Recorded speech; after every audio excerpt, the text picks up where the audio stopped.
संसार में रहते हैं महाराज जी, परिवार में, तो आपका सत्संग सुनने से रुचि खत्म हो रहा है उस भोगों में, बट बैलेंस बना के चलना पड़ रहा है कि क्योंकि सबको देखना है, सबके गए मनोकामनाएं हमारे पूरी दाव में, अब नहीं निकलने वाले। क्यों? क्योंकि ये जगत गुरु का बताया दाव है। जगत गुरु भगवान का बताया दाव है, इसलिए हारना तो नहीं, निराश तो होना नहीं, उदास होना नहीं। इस मार्ग में नवीन उत्साह भगवान देते। नहीं, कई बार हमारे जीवन में अंधेरा छा गया, अब क्या होगा, ऐसा लगा कि कहां चारों तरफ अंधकार छाया हुआ है, पर फिर एक प्रकाश प्रकट हुआ और उसने रास्ता बताया।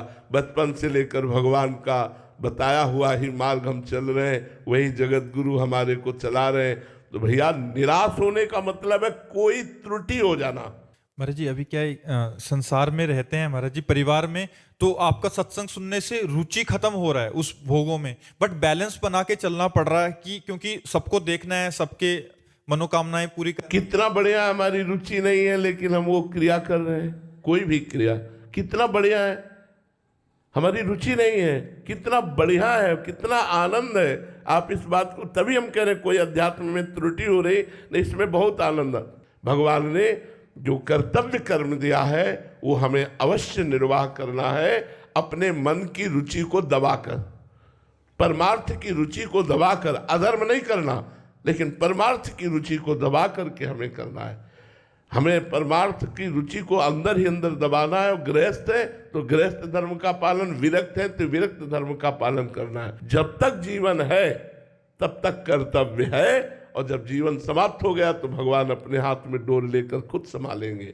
तो हमें ऐसे ही परिवार में चलना है कि हमारा जो कर्तव्य है, हम अपने कर्तव्य का पालन अपनी आध्यात्मिक रुचि को दबाकर। महाराज जी बहुत बड़ी बात है, आप प्रेरणा स्रोत हैं हमारे सब ग्रस्त जो साधक हैं आपके, जो हम विरक्त साधक है, कि अपनी रुचि को दबा के संसार को देखते हुए, बैलेंस करते हुए भजन करना। बिल्कुल बिल्कुल, रुचि के अनुसार तो आप, भगवान साक्षी है, हमारी जो आंतरिक रुचि है उसे तो भगवान जानते हैं, दूसरा कौन जानता है। पर जो हमारे इष्ट की इच्छा है, प्रभु की इच्छा है, वो अवश्य होती है। ऐसे ही आपको करना है। आपको बात करने की इच्छा नहीं, लेकिन बात करना पड़ेगा।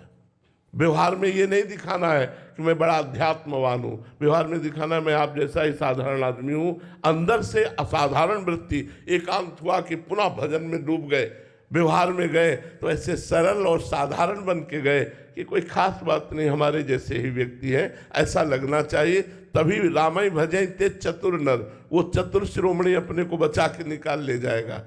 बाहर कोई न जान पाए आप इतने उच्च कोटि की आध्यात्मिक व्यक्ति है, और अंदर से अंदर ही अध्यात्म का पोषण कीजिए और बाहर व्यवहार में चलिए, कोई जान ही न पावे कि ऐसा, नहीं तो बिगड़ जाएगा आपका, फिर अंदर का चिंतन बिगड़ जाएगा। पत्नी असंतुष्ट, पुत्र असंतुष्ट, परिवार असंतुष्ट, तो उसका प्रभाव आपके ऊपर पड़ेगा, आप भी असंतुष्ट होने लगेंगे। इसलिए व्यवहार का बैलेंस बनाकर परमार्थ को पुष्ट कीजिए। संगीता जी माउंट आबू से, राधे राधे महाराज जी। महाराज जी भगवत कृपा का स्वरूप क्या है, ये कैसे उदय होगी? संत जनों का मिलना भगवत कृपा का स्वरूप है। संतों के संग में रति होना भगवत कृपा का स्वरूप है। भगवान के नाम में प्रीति होना, भगवान के धाम में प्रीति होना, भगवान के लीला गुण चरित्र में प्रीति होना, भगवान के भक्तों में प्रीति होना, ये भगवान की कृपा का स्वरूप है। हरिवंश कृपा हरिवंश कहें, हरिवंश कहें हरिवंश लहें। प्रभु की कृपा से ही कोई प्रभु का नाम जप सकता है। अब मोहि भाव भरोस हनुमंता, बिनु हरि कृपा मिले नहीं संता। भगवान की कृपा से ही संतों का मिलन होता है। श्री राधिका कृपा बिनु सबके मनन गम्य, बिना प्रियालाल की कृपा के धाम में प्रीति नहीं हो सकती। तो कृपा से नाम में प्रीति, धाम में प्रीति, संतों में प्रीति, उनके वचनों के अनुसार चलने में रुचि, ये भगवत कृपा से होती है। कृपा अहेतुकी होती है और वो सब रुचि प्रकट किए हुए हैं, इसीलिए कृपा का अनुभव नहीं हो रहा। यदि हम भगवान के सन्मुख होकर कृपा का आदर करें तो हमें इसी जन्म में भगवत प्राप्ति हो जाए। इतनी कृपा भगवान ने पहले से कर दी, क्योंकि मनुष्य शरीर भगवत कृपा का ही स्वरूप है। कबहू का करी करुणा नर देही, देत ईश बिनु हेतु सनेही। भगवान कभी कृपा करते हैं, करुणा करते हैं तो बिना किसी कारण के जीव को 84 लाख योनियों के चक्र से निकालकर मनुष्य शरीर दे देते हैं, और मनुष्य शरीर का फल भगवान के चरणों की रति है। यही तन कर फल विषय न भाई, भजी राम सब काम बिहाई। समस्त कामनाओं का त्याग करके भगवान के चरणों का निरंतर भजन करते हुए अपने कर्तव्य का पालन करना यही कृपा का स्वरूप है। कर्तव्य का पालन करना यही कृपा का स्वरूप है। वीना जी दिल्ली से, राधे राधे महाराज जी। महाराज जी, अब कछु नाथ न चाहिए मोरे, दीन दयालु अनुग्रह तोरे। महाराज जी, ऐसी स्थिति कब प्राप्त होती है साधक को?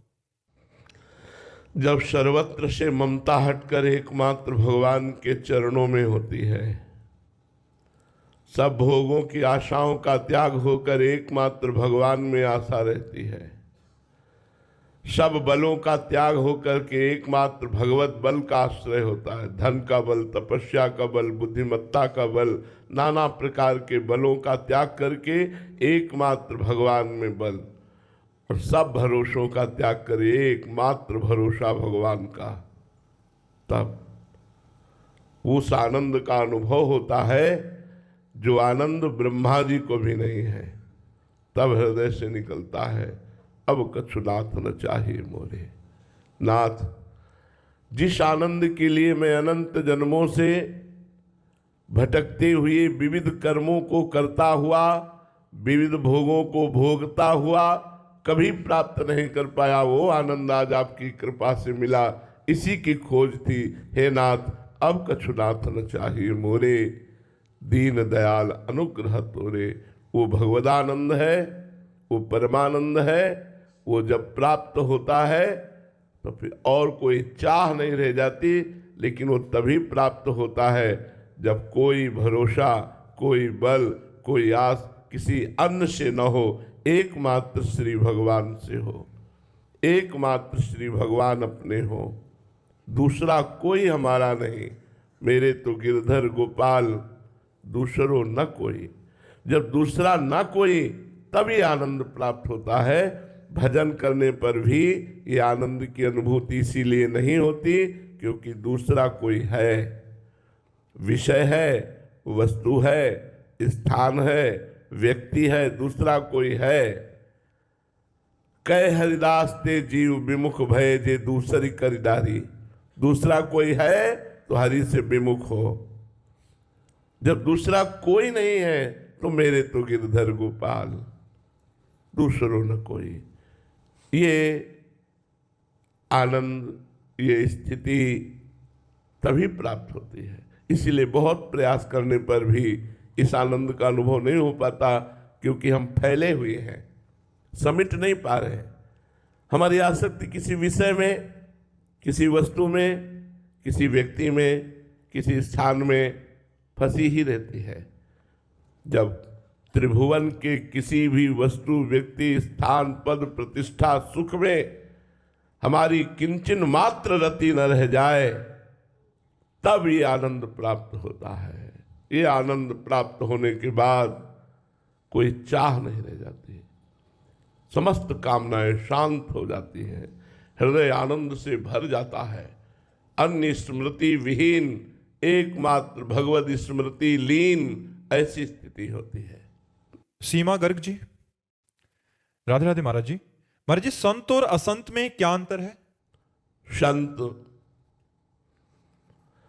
जो अपना अहित करे, उसका भी हित करे, उसे संत। जो अपना हित करे, उसका भी अहित करे, वो असंत। असंत भगवान से विमुख, पापाचरणरत, शास्त्र की आज्ञा के विरुद्धाचरण करने वाला, मनमानी आचरण करने वाला, समस्त आसुरी संपदा से युक्त, शास्त्र आज्ञा का पालन करने वाला, दैवी संपदा से युक्त, सर्वलोक मंगल चाहने वाला, निरंतर भगवान के चरणों में अपने चित्त को समर्पित किए हुए, काम क्रोधादि दोषों पर विजय प्राप्त किए, वही संत है। कामादिक मद दंभ न जाके, तात निरंतर बस में ताके, वही संत है जो भगवान को प्रेमाधीन किए हुए है। वही प्रेमाधीन कर सकता है जो काम क्रोध लोभ मोह मद मत्सर इन पर विजय प्राप्त कर लिया है भजन के प्रभाव से। जो इनमें फंसा हुआ है, शास्त्र विरुद्ध आचरण करता है, वही असंत। समस्त आसुरी संपदा असंतों के हृदय में होती है और दैवी संपदा संतों के हृदय में होती है। विविध प्रकार से देखा जाए सब में भगवान विराजमान है, पर असंतों का संग न मिले चाहे नरक भले मिल जाए। बरभल वास नरक करता था और दुष्ट संग जनि दे विधाता। दुष्ट संग न मिले, दुष्ट संग जो दूसरों का अहित करते रहते हैं, जो सब में दोष दर्शन करते हैं, जो दूसरों की निंदा करते हैं, जो दूसरों के गुणों में भी दोष निकालते हैं, दूसरों का अमंगल विचारते रहते हैं, ऐसे लोगों का संग न मिले। बरभल वास नरक करता था, दुष्ट संग जनि दे विधाता। तो संत और असंत में बड़ा अंतर है। संत भगवान का कृपा का स्वरूप होता है, असंत भगवान से विमुख होता है। बीना जी राजस्थान से। महाराज जी, देहाभिमान पूर्णतः गलित कैसे और कब होता है? जब संतों का संग होता है, शास्त्र का स्वाध्याय होता है, निरंतर भजन होता है, तो संत संग और शास्त्र स्वाध्याय से पवित्र भजन के द्वारा जब ज्ञान उत्पन्न होता है तो अज्ञान जनित देहाभिमान नष्ट हो जाता है। अगर संत संग ना हो तो अब देहाभिमान नष्ट नहीं होगा। देहाभिमान नष्ट होता ही संत संग से है। बहुत कृपा है जिनको संत संग मिला है और वो भजन परायण है। धीरे धीरे देहाभिमान गलित हो जाएगा। ये धीरे धीरे नष्ट होगा, एकदम नष्ट होने वाला नहीं कि आज भजन किया खत्म देहाभिमान नहीं। बहुत लंबे समय तक चलेगा, भजन करते हुए भी ये बना रहेगा। पर भगवान की कृपा है तो धीरे धीरे कुछ प्रभाव नहीं डाल पाएगा, धीरे धीरे स्वयं क्षीण होता जाएगा। तो सत्संग, शास्त्रों का स्वाध्याय, पवित्र भगवान का निरंतर भजन, पवित्र दिनचर्या, हमारी पूरी दिनचर्या पवित्र, तो मलिन अंतःकरण में देहाभिमान पुष्ट होता है और निर्मल अंतःकरण में देहाभिमान नष्ट होता है। इसलिए भगवान का भजन मुख्य है, संतों का संग सहायक है। ये देहाभिमान नष्ट हो जाएगा। खूब नाम जप करो, संतों का संग करो। परमेश्वरी देवी जी दिल्ली से। राधे राधे महाराज जी। महाराज जी, आप कह रहे हैं कि आपके पतिदेव को अशोक चक्र से सम्मानित किया गया। महाराज जी, वो आतंकवादी मुठभेड़ में उनका शरीर पूरा हुआ। महाराज जी अभी कह रहे हैं कि मुझे कभी कभी बहुत गुस्सा भी आता है कि मेरा क्या कसूर था कि ऐसी जिंदगी, और कभी प्यार भी आता है कि देश के लिए नहीं, गुस्सा तो उन पर कीजिए मत। वो हमारे भारत, पूरे भारत के सम्माननीय है। उन्होंने राष्ट्र के लिए जीवन समर्पित किया है। ऐसे शहीद को हम प्रणाम करते हैं और आपको भी प्रणाम करते हैं कि उनकी अर्धांगिनी है। आप उन पर कभी क्रोध मत कीजिए। वो तो वीर, पूरे भारत के नमस्कार योग्य है, जिसने अपने प्राणों का बलिदान अपने देश की रक्षा के लिए, देश जनवासियों की रक्षा के लिए किया। हम आपका सम्मान करते हैं। आपका पति सम्माननीय था। आप कभी ऐसा विचार मत कीजिए कि उन्होंने आपको छोड़ा। आप सौभाग्यवती हैं। आपको गर्व करना चाहिए कि मुझे ऐसा पति मिला जो हमारे राष्ट्र की सेवा में समर्पित हुआ। और हमारी तरफ से आपको प्रणाम है और आप प्रसन्न रहिए। हमारी सरकार तो आपका सहयोग कर ही रही। हमारा भारत नमस्कार करता है जो हमारे राष्ट्र के लिए अपने प्राणों को समर्पित कर दिए। किरण बालाजी गुरुग्राम से। राधे राधे महाराज जी। महाराज जी, ये तत्व दृष्टि क्या होती है? भगवान परम तत्व स्वरूप हैं। और संपूर्ण सृष्टि 24 तत्वों से बनी है। जो सांख्य योग में चलते हैं वो तत्व चिंतन के द्वारा तत्व स्वरूप परमात्मा को प्राप्त होते हैं। जैसे पंच तत्व से ये शरीर रचित है, 5 इंद्रियां कर्मेंद्रिय हैं, 5 ज्ञानेंद्रियां और इनको भोगने वाले पंच तन्मात्राएं शब्द स्पर्श रूप रस गंध और इन सब का शासन करने वाला अंतःकरण चतुष्टय मन बुद्धि चित्त अहंकार, ये 24 तत्वों से जो पूरा जगत रचा हुआ है इसको प्रकाशित करने वाला 25वां तत्व है आत्मस्वरूप। तो सांख्य योग के द्वारा इन तत्वों का चिंतन करते हुए सृष्टि से वैराग्य धारण करके परम तत्व स्वरूप आत्मस्वरूप परमात्मा में स्थित होना ही तत्व चिंतन कहलाता है। समस्त चराचर जगत तत्व के द्वारा ही बना हुआ है और उसका परम तत्व परमात्मा है और वही परमात्मा स्वरूप मैं हूं, ऐसा चिंतन करना सांख्य योग का तत्व चिंतन है। दीपक जी, राधे राधे महाराज जी। महाराज जी, जब हम सब कुछ भगवान के सहारे छोड़ देते हैं तब हमारा कर्तव्य क्या क्या रह जाता है महाराज जी? फिर तो आपका कर्तव्य नहीं रह जाएगा, आपसे कराया जाएगा। जब तक अहंकार है तब तक हमको ये, जैसे आपने कहा नहीं कि हमने सब कुछ भगवान पर छोड़ दिया है, तो अभी नहीं छोड़ा है क्योंकि अभी आपकी स्मृति है ना, तो अहंकार बकाया है। अब ये स्मृति ही ना रह जाए कि मैंने भगवान पर सब कुछ छोड़ दिया है, तो स्वयं भगवान जैसे अर्जुन का रथ हाँकने लगते हैं। अर्जुन को कहाँ ले जाना है क्या करना है स्वयं भगवान जानते हैं। ऐसे ही उसके हृदय में भगवान बैठ करके कब क्या कराना है वो स्वयं कराते हैं। न उसका कोई संकल्प होता है, न उसका कोई अहंकार करता भाव होता है। अपने आप उससे क्रियाएं होती हैं जिससे जगत मंगल होता है, अपने आप कर्तव्य का पालन होता है।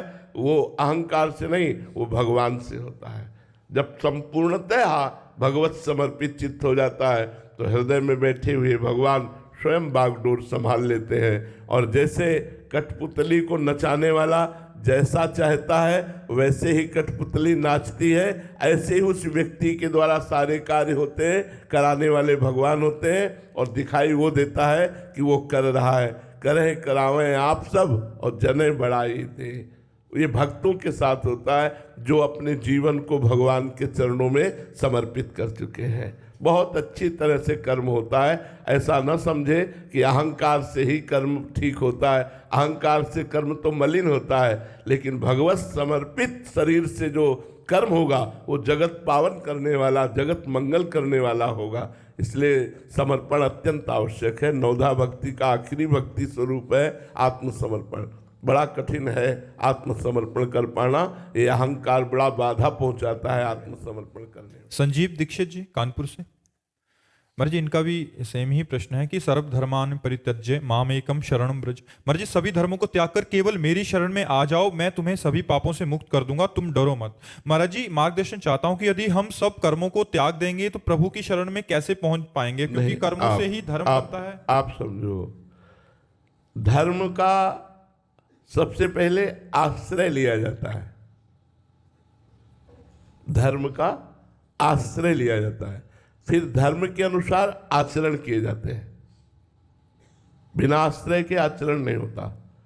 अब यहां भगवान जो कह रहे हैं वो त्यज लोक धर्मान के लिए कह रहे हैं, क्योंकि भगवान अवतरित ही हुए हैं धर्म की स्थापना करने के लिए। यदा ही धर्मस्य ग्लानिर्भवत भारत अभ्युत्थानम धर्मस्य तदात्मानम सृजाम्यहम्। भगवान धर्म की स्थापना के लिए अवतरित हुए हैं। तो भगवान धर्म त्याग की जो बात कह रहे हैं उसको बड़ी सूक्ष्मता से समझना होगा। भगवान लोक धर्म के त्याग की बात कर रहे हैं। जैसे लोक धर्म में आप किसी के पति हैं, किसी के पुत्र हैं, किसी के पिता हैं, किसी के भाई हैं, किसी के मित्र हैं, और सब कर्तव्य निर्वाह करना है।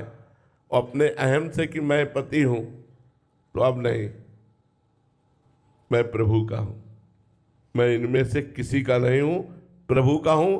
हाँ, प्रभु ने मुझे कर्तव्य दिया है कि इसे पत्नी की तरह व्यवहार में, इसे बहन की तरह व्यवहार में, इसे माँ की तरह व्यवहार में, इसे पिता की तरह व्यवहार में, इसे पुत्र की तरह व्यवहार में, तो मैं कर रहा हूं, लेकिन मैं प्रभु का हूं।